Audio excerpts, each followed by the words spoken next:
I will read the official statement, the official press statement of the UCCP Evangelical Fellowship, detailing our collective instance on the current situation facing our church.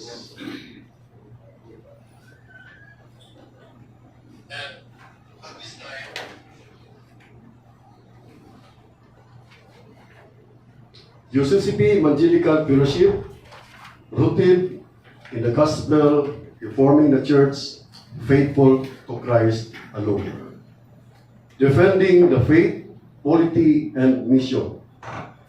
The UCCP Evangelical Fellowship, UEF, has been since 2023 and continues today to be a community of believers who declare their faith in Jesus Christ, Son of God, Lord and Savior. We are heirs of the Evangelical Union, the Reformed Protestant Missionaries of 1901, the Union of Presbyterian, Congregational, United Brethren, and United Church of Manila in 1929, under the name United Evangelical Church in the Philippines, UECP.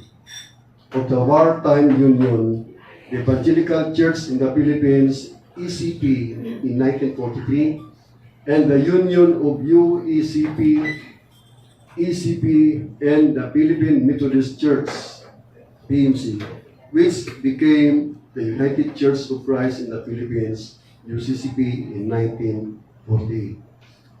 We were united in the evangelical faith and in proclaiming the gospel of salvation in Jesus Christ, and in respecting the faith traditions and polity of the uniting churches through the basis of union covenant of 1948.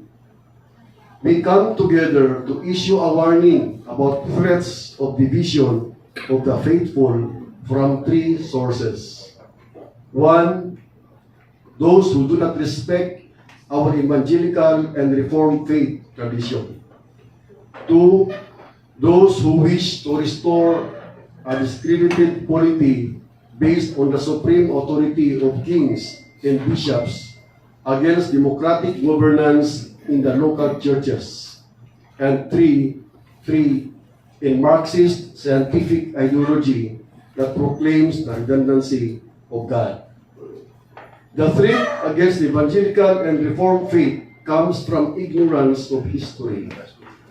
Martin Luther declared in 1517 that salvation is free by the grace of God, sola gratia, and by faith in Jesus Christ, sola fide, not by works, lest any man should boast. Ephesians chapter 2, verse 8 to 10. The UCCP is here to the Puritan movement in the Church of England, which broke away from the Pope in 1534 and declared the king as head of the church. The Puritans lead to a congregational polity that proclaimed no kings but Jesus Christ, no supreme church leaders, but those elected by local churches. The Puritans and Pilgrims were persecuted in England and the Netherlands, forcing them to set sail on the ship Mayflower in 1620 for America. American missionaries came to the Philippines in 1898 after defeating Spain in Manila and declared the mission churches in the Philippines autonomous. Thus, local church autonomy was a tenet to the basis of union in UCCP, 1948. The third source of the threat of division in UCCP is revisionist Marxism. In 2003, the late Bishop Lorenzo Hinotiva called for an inter-conference consultation at UCCP Cagayan de Oro after Sator Ocampo, indeed spokesperson, was invited as the keynote speaker at the UCCP General Assembly in Baguio City in 2002. The bishops questioned, what is happening in the UCCP? In this consultation, it was revealed by staff insiders in the UCCP that in 1986, the National Democratic Movement won the majority of leadership positions, including of the bishops in the UCCP. Contemporary challenged the Protestant faith report of the Bishop Inotiva consultation in 2003, page 910. Since then, there has been a perceptible move away from evangelism and mission, the Reformation, and from democratic governance. UCCP moved to greater authority of bishops through constitutional amendments that make it easier for bishops to dispose of church properties for corporate profit. Thus, we say, the church is not for sale. Her mission is not negotiable. The earth is the Lord's and everything in it, as it says in Psalms chapter 24, verse 1. Since 2014, church properties have been leased or auctioned off to profit corporations, such as the Union Elementary School in Elinwood Malati Church in Manila, for Vista Land to condominiums, the Bethany Hospital of Tacloban City or Quezano Mall, the Visayan Community Medical Center and the United Shalom Medical Center in Cebu, the Brokenshire College and Brokenshire Health Ministries or BIMI in Davao City. The last 4 mission programs are under a joint venture agreement with Apple One Corporation, owned by the family of the wife of Bishop Melsar Labonto, the UCCP General Secretary. These commercial contracts, signed by the non-existent National Executive Council with 8 bishops and 4 lay members, were unconstitutional. But on May 2017 to 2026, the UCCP convening a rubber stamp assembly in Tacloban City to approve proposed amendments to the Constitution and bylaws that will make those contracts legal retroactively, they hope. The redefinition of mission is not scripturally defensible. We are also admonished, you cannot serve both God and Mammon. Matthew 6, chapter 6, verse 24. Scripture declares that what is entrusted to God's people must be faithfully stewarded, not traded for gain. It is required for stewards that they be found faithful in 1 Corinthians chapter 4, verse 2. Brokenshire Hospital was never established as a corporate asset. It was founded as a healing ministry of Christ, a visible expression of the gospel to the poor, the sick, and the forgotten. It's in Luke chapter 4, verse 18 to 19. Under the joint venture, the sacred trust is compromised. The poor are displaced. Compassion is replaced by cost, and ministry is reduced to profitability. This is not development. This is mission made unholy. The UCCP Evangelical Fellowship calls for democratic representation of the local churches among the delegates to the Constitutional Convention.